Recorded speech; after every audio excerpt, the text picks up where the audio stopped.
बिहारी एक गाली है। हम लोग चाहते हैं कि बिहारी गाली ना हो, बिहारी एक सम्मान हो। बिहार की ऐसी छवि के लिए किसको जिम्मेवार मानते हैं? लालू राज को कहिए या फिर आप जो है नीतीश कुमार के राज को कहिए, ये दोनों ही कहीं ना कहीं जिम्मेदार हैं। इन्होंने जो है कहीं ना कहीं पलायन के मामला को लेकर के आज तक जो है काम नहीं किया, कोई कल कारखाने नहीं लगवाए। बिहार के लिए क्या किया? क्यों नहीं बोलते अडानी जी को, क्यों नहीं बोलते अंबानी जी को, क्यों नहीं गुजरात सूरत के कारखानदार फैक्ट्री वालों को बोलते? चलिए मेरे बिहार में, मेरा बिहार भी एक मेरा अंग है। मोदी जी तो बिहार को बहुत अच्छे से जब आते हैं तो बिहार के लिए बोलते हैं, हम यहाँ का मखाना खाते हैं, बड़े बड़े इंडस्ट्रीज की। मोदी जी ने यहाँ तक कहा था 2014 के चुनाव में, मैं आऊँगा बिहार के मिलों को खोल के, यहाँ के मैं मिलों का चीनी से हाँ चाय पी के तब जाऊँगा। प्रशांत जी, बिहार बदलाव के लिए आज जो गांधी मैदान में प्रोग्राम रखा गया, जो शकानंद जो बजाया गया है कि एक व्यवस्था परिवर्तन किया जाएगा, तो गांधी मैदान से आज जो है एक बिगुल फूका जाएगा प्रशांत किशोर के द्वारा, और सभी बिहार वासी को एक बिहार का बदलाव और व्यवस्था परिवर्तन चाहती है। बदलने की क्यों जरूरत है? नीतीश कुमार का अच्छा नहीं कर रहे हैं। देखिए, आज 35 साल से हम ये नहीं कह रहे कि अच्छा नहीं किया है, कुछ तो किया है, लेकिन पलायन का मामला सबसे बड़ा है। और उस पलायन का 10 को, जैसे अभी हम लोग यहाँ जितने लोग हैं, ज्यादातर सभी लोग प्रदेश में कमाते खाते हैं, ठीक है ना। प्रदेश में कमा खा करके ही जो है आज बिहार का ग्रोथ है। आज जो सड़कें बन रही है तो ये कहीं ना कहीं हरियाणा और पंजाब और दिल्ली गुजरात से कमा करके ला करके बिहार में खर्च कर रहे हैं, तो उसका टैक्स जो है बिहार सरकार को मिल रही है। बाहर जाते हैं तो बिहारियों के साथ बहुत भेदभाव होता है, तो उसके लिए अब किसको जिम्मेवार मानते हैं? बहुत ज्यादा होता है। मैं अपनी बात बताऊं, मैं 20 साल बाहर रहा हूं। बिहारी एक गाली है। हम लोग चाहते हैं कि बिहारी गाली ना हो, बिहारी एक सम्मान हो।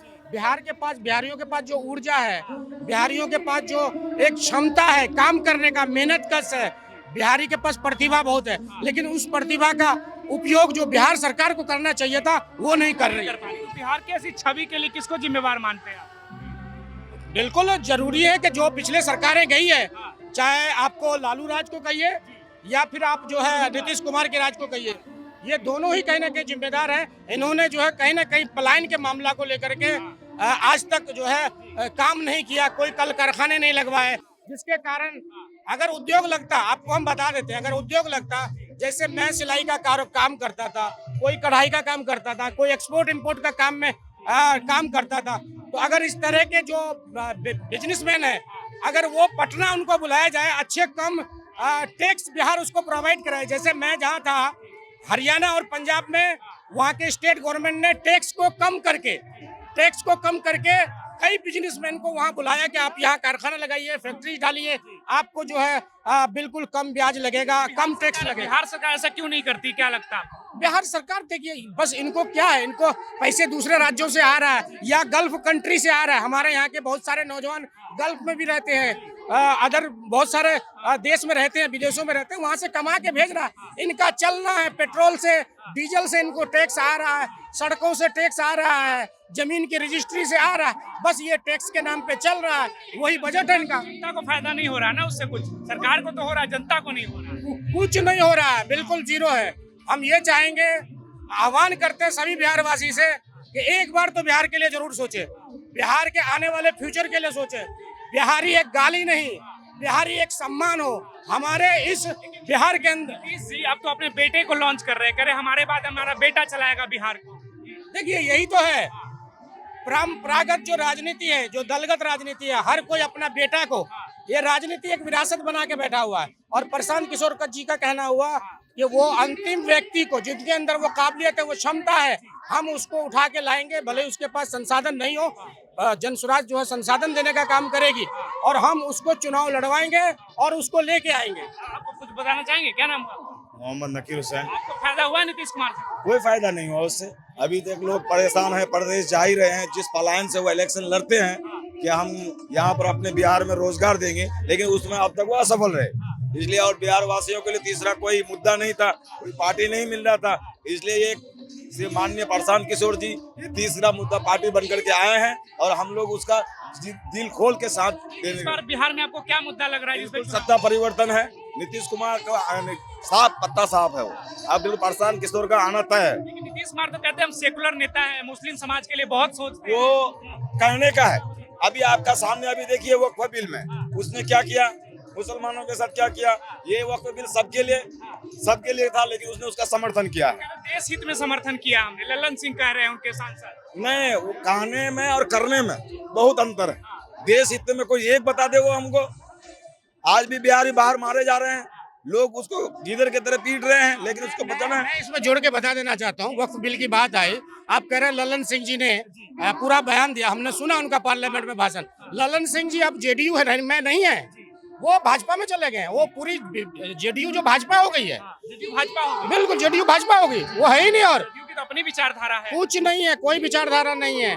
नीतीश कुमार को जबरदस्ती खड़ा करके रख करके चला रहे हैं, और पीछे से जो आपका सम्राट चौधरी हो, लल्लन सिंह हो, ये लोग जैसे ये लोग पीछे से हाथ दे करके कंधा, किसको हाय करना, किसको हेलो करना, कहाँ हाथ जोड़ना, कहीं नहीं जोड़ना, यही काम नीतीश कुमार को सिर्फ आगे करके ये लोग पीछे से जो है कहीं ना कहीं पूरी भाजपा ही हो गए। सब तय कर रहे हैं पूरी तरह से सब कुछ आप देखिए, 2 मिनट के अंदर, 5 मिनट के अंदर नीतीश कुमार का कोई भी एक ऐसी हरकत जिसको दिखाना चाह रही है, वो तुरंत जो है भाजपा के जो वो IT सेल के जो लोग हैं 5 मिनट के अंदर उसको वायरल करके दिखा देते। चाहे महिलाओं के ऊपर हाथ रखना, या नमस्ते करना, या आपका क्या कहते राष्ट्रगान के लिए ऐसा करना, वो सारा बीजेपी IT सेल कर रही है, भाजपा कर रही है। बिल्कुल भाजपा भाजपा को इससे क्या फायदा हो जाएगा, तो और बदनामी होगी गठबंधन। तो आने वाले समय में ये भाजपा सोच रही है कि नीतीश कुमार का चेहरा लेकर के हम चुनाव लड़ लेंगे, और कहीं ना कहीं भाजपा हम लोग हथियार लेंगे।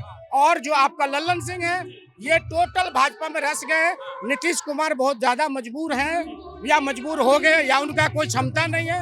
अब उनका बेटा को लगता है कि मानसिक हालत ठीक नहीं है बिहार को चलाने के लिए नीतीश कुमार की। बिल्कुल नहीं है, बिल्कुल नहीं है, मानसिक स्थिति में है ही नहीं। क्योंकि देखिए उम्र का भी है, उन्होंने किया, उम्र भी है उनको, इस उम्र में उनको राजनीति नहीं करनी चाहिए। भाजपा के नेता कह रहे हैं कि उनको उप प्रधानमंत्री बना देना चाहिए। देखिए ये तो दबाव है, आप जब सोच रहे हैं कि ऐसा नहीं है, तो भाजपा जब कहीं ना कहीं मजबूत हो रही है, तो अब ये नया शगुफा छोड़ रहा है कि नीतीश कुमार को जो है उप प्रधानमंत्री बना दीजिए। आप उसी वक्त क्यों नहीं मांग किए साहब, जिस वक्त सरकार, अगर आपके पास जितने सांसद है आप समर्थन नहीं करें, सरकार नहीं बनेगी। आपने क्यों नहीं उस वक्त रखा, आपने वो भी नहीं रखा, आपने बिहार विशेष राज्य दर्जा के बारे में भी नहीं रखा। आप सिर्फ सत्ता में आते हैं तो भाजपा को आप बोलते हैं कि हम भाजपा से ये डिमांड करेंगे, ये करेंगे। जब आप विपक्ष में रहते हैं, जब भाजपा के साथ मिलते हैं, ये सारी चीजें हवा हवा ही हो जाती है। आपको लगता है कि भाजपा ये चाल चल रही है कि उप प्रधानमंत्री प्रमोट करके मुख्यमंत्री का कुर्सी खाली हो जाए और भाजपा अपना मुख्यमंत्री बिहार में प्रोजेक्ट हो सकता है कहीं ना कहीं ये उनको सपना दिखा के, पहले तो ऐसा भी हो रहा था कि जैसे वो सोच रहे थे कि कहीं ना कहीं मुख्यमंत्री जो है हमारे नीतीश कुमार प्रधानमंत्री बने, ये सपना उनको दिखाया गया, कहीं ना कहीं उधर से नहीं हुआ, तो अब वो कहीं ना कहीं उनको ये बता रहे होंगे, पीछे देखिएगा कुछ दिन बाद चलेगा कि ये राष्ट्रपति बनाए जाएंगे बिहार के, इनको सम्मान दिया जाएगा, इतना बड़ा नीतीश कुमार देश के राष्ट्रपति होंगे, बिहार के राष्ट्रपति, हाँ देश के राष्ट्रपति का इनको मिलना चाहिए। ऐसी ऐसी बातें छन के आएंगी। अभी देखिए भाजपा का लगता है जमीन है कुछ बिहार में, या फिर जदयू के पीछे पीछे ही चलेगी। देखिए भाजपा की अब कोई जमीन पूरे हिंदुस्तान में नहीं रहने वाली है। इन्होंने जो है फूट करो और राज करो की जो नीति अपनाई है, चीन आज कहां से कहां पहुंच गया। आज टैरिफ प्लान इतना लगा दिया हिंदुस्तान के ऊपर, अमेरिका ने, आज उधर ध्यान दे रही है। हम आप यूट्यूब में मीडिया में चला रहे हैं, जो नेशनल चैनल्स है आज तक इन सब चीजों को दिखा रहा है। हिंदुस्तान का ग्रोथ रेट क्या चला गया, चीन आज कितना मजबूत हो गया, अमेरिका को आंख से आंख दिखा करके जो है बात कर रहा है, और आज हम हिंदुस्तान उनके टैरिफ पे टैरिफ झेल रहे हैं। पूरा डंका बज रहा है हिंदुस्तान का। देखिए तेल का कीमत परसों ही बढ़ गया, गैस का बढ़ गया, टैरिफ लगा इसलिए बढ़ गया। यहाँ तो कुछ है ही नहीं। यहाँ तो ऐसा कोई औरंगजेब का मुद्दा लेके आ जाओ, ऐसा कहीं औरंगजेब की कब्र खुदवा दो, और अपने जो है इधर पीछे सारे मुद्दा को गायब कर दो। यही परोस रहे हैं वो वोट ले। वक्फ बोर्ड का मुद्दा का फायदा मिलेगा भाजपा को बिहार चुनाव में, पूरी तरह से चुनाव हिंदू मुस्लिम की तरफ बदल जाएगा। अच्छा मैं ये कहना चाहता हूँ, मेरे हिंदू भाई को नहीं, भाजपा समर्थित RSS के लोगों को इस वक्फ बिल से क्या फायदा मिलने वाला, मुझे नहीं लगता है कि कोई फायदा मिलने वाला। अगर नुकसान होगा, जिन हिंदुओं का जमीन हड़पा जाता है वक्फ के नाम पे, उनको हम न्याय दिलाएंगे। किसको? कुछ नहीं। 3 तलाक का मामला में अब तक कितनी मेरी बहनों को न्याय दिला दिया आपने। आज भी उस शरीयत के हिसाब से तलाक का मामला चल रहा है। आपके कोर्ट में जाके कौन पहुंच रहा है? कोई नहीं पहुंच रहा है। शरीयत का मसला, आपने 3 तलाक का बिल लेकर के आया, आप मुस्लिम कम्युनिटी को एक सिर पर डंक मारने का काम किया, कांटा चुभोने का काम किया, लेकिन उससे फायदा दूसरे कम्युनिटी को हुआ क्या? तरफ सीए, एनआरसी, फिर 3 तलाक, अब वक्फ बोर्ड, मुस्लिम समाज को मोदी के इस कानून से क्या दिक्कत? वोट लेने के लिए कहीं ना कहीं वो कह रहे हैं कि हम 80% है और कुछ भाई मेरे। अच्छा, कितना परसेंट मोदी जी को वोट मिलता है? 33-34% वोट मिलता है बस पूरे हिंदुस्तान में। और कहीं ना कहीं जो 68-64% जो वोट है वो हिंदुस्तान का वोट मोदी जी को नहीं जाता है, वो सेकुलर वोट है, वो कहीं ना कहीं दूसरे दलों के साथ रहता है। तो यही जो 68% लोग, जब हमें हिंदुस्तानी जो सेकुलर माइंड के लोग जब एक जगह हो जाएंगे तो कहीं ना कहीं मोदी जी की सत्ता हिलेगी और हिल भी रही है। ललन सिंह जिस तरह से कह रहे थे संसद भवन में कि मुसलमानों को मोदी से क्या दिक्कत है, मोदी का चेहरा देखकर मुस्लिम लोग नाराज हो जाते हैं, जबकि हित की बात आती है तो वो सबका साथ सबका विकास की बात। ए भाई, हम अपने बच्चे के बारे में हम सोचेंगे, आप सोचिएगा। मेरा बच्चा है, मुझे तकलीफ है, बीमारी लगेगी तो मुझे डॉक्टर के पास लेके जाना होगा ना। मैं आपसे कहूंगा ना कि मेरा बच्चा बीमार है, भाई गाड़ी दे दीजिए आप। जब हमें कहीं तकलीफ ही नहीं है, आपको क्यों तकलीफ हुई? मुझे एक बात बताइए, किसी वक्फ बिल को किसी मुस्लिम को, वक्फ का मतलब होता है फी सबीलिल्लाह, अल्लाह के राम पर दे देना, और कौन दिया? हमारे पूर्वजों ने दिया। वो जमीन को जब दे दिया गया तो आपको उसमें आपत्ति क्या है? आप उसका फैसला, जब हमें कहीं आपस में झगड़े होंगे तो हम आपके पास जाएंगे, कोर्ट के पास जाएंगे, न्यायालय में जाएंगे, सरकार से मांग करेंगे। हम जब कर ही नहीं रहे, आप ऊपर से क्यों कर रहे हैं? वक्त लगता है वक्त पे मुद्दा पे चुनाव में असर होगा, बिहार चुनाव में कोई असर नहीं होने वाला है। और एक बात समझ लीजिए, आज कहीं ना कहीं सेकुलर लोग भी इस बात को समझ रहे हैं कि देखिए ये सारा सिर्फ मुद्दा है, और इस मुद्दा से बाकी सब देश के मुद्दों से हटा के सिर्फ वोट लेना है। इस चीज से पूरे बिहार और पूरे हिंदुस्तान के लोग अब जाग गए हैं। 15 साल कहीं ना कहीं होता है, अब धीरे धीरे पतन होना शुरू हो गया भाजपा का। भाजपा अब कहीं ना कहीं देश के अंदर आने में जितना उनको लगा 60 साल 50 साल लगा उसको देश की गद्दी में आने के लिए, कहीं ना कहीं कमोबेश 50 साल लगा, लेकिन उसको जाने में 15 साल ही लगा। अब वो धीरे धीरे 20 साल में बीजेपी हुकूमत, 2047 तक हम ही रहेंगे, पूरी तरह 2047 तक रहेंगे भाजपा। भाजपा तो रहेगी, पार्टी कौन सी नहीं रहती है? पार्टी जो बनती है वो रहती है, तो सत्ता में नहीं रहेगी, बिल्कुल नहीं रहेगी। मैं तो यही कहूंगा, सत्ता में बिल्कुल नहीं रहेगी। कहाँ 450 का हुंकार भर रहे थे अमित शाह जी, कितने सीटों पर आ गया? तो बिहार में भी आए हुए चुनाव को लेकर कह रहे यही डेरा डंडा डालेंगे, पूरा बिहार चुनाव डालेंगे। बिहार के लिए क्या किया? क्यों नहीं बोलते अडानी जी को, क्यों नहीं बोलते अंबानी जी को, क्यों नहीं गुजरात सूरत के कारखानदार फैक्ट्री वालों को बोलते? चलिए मेरे बिहार में, मेरा बिहार भी एक मेरा अंग है। मोदी जी तो बिहार को बहुत अच्छे से, जब आते हैं तो बिहार के लिए बोलते हैं, यहाँ का मखाना खाते हैं, बड़े बड़े इंडस्ट्रीज की। मोदी जी ने यहाँ तक कहा था 2014 के चुनाव में, मैं आऊँगा बिहार के मिलों को खोल के, यहाँ के मैं मिलों का चीनी से चाय पी के तब जाऊँगा। कहाँ गया वो मिल? चीनी मिल खुला बिहार में? कोई नहीं, सब बंद पड़ी हुई है। कुछ नहीं, ये सिर्फ शगुफा है, कुछ नहीं है। इनको अगर इतनी नीयत है करने की, मैं कहता हूँ पटना में, नालंदा में, सहरसा में, मधुबनी में, मुजफ्फरपुर में, पूर्णिया में आप फैक्ट्रीज लगाइए साहब। आपके पास इतना स्कूल पावर है, आज इतना यूथ है बिहार के अंदर, अगर चाहे तो बिहार 10 साल में गुजरात के बराबरी कर सकता है। गुजरात को टक्कर देगा बिहार। सरकार की नीयत लगती है बिहार को कि विकास को लेकर पैमाने पे बिहार कुछ? बिल्कुल नहीं, बिल्कुल नहीं। अगर ऐसा हो जाएगा तो उनके जो पूंजीपति लोग हैं, जो उनके मित्र हैं, उन लोगों को तो गुजरात में रहना है, तो वो तो उनको नाखुश नहीं ना करेंगे भाई। लगता है भाजपा बिहार से भेदभाव करती है केंद्र सरकार? बिल्कुल करती है। बिहारियों को सिर्फ गुजरात ही नहीं, चाहे कोई भी प्रदेश ले लीजिए, ज्यादातर हमारे जो हिंदी भाषी क्षेत्र हैं, ये लोग बिहार को खास करके बहुत नीचे निगाह से देखते हैं, भेदभाव करते हैं। आप बताएंगे कुछ? क्या नाम हुआ? मेरा नाम आफ्ताब है। आफ्ताब जी, युवाओं को लेकर सरकार लगता है कुछ कर पाई है? नहीं पाई है कुछ नहीं की। नहीं। क्या उम्मीद है जो होना चाहिए था जो नहीं हुआ?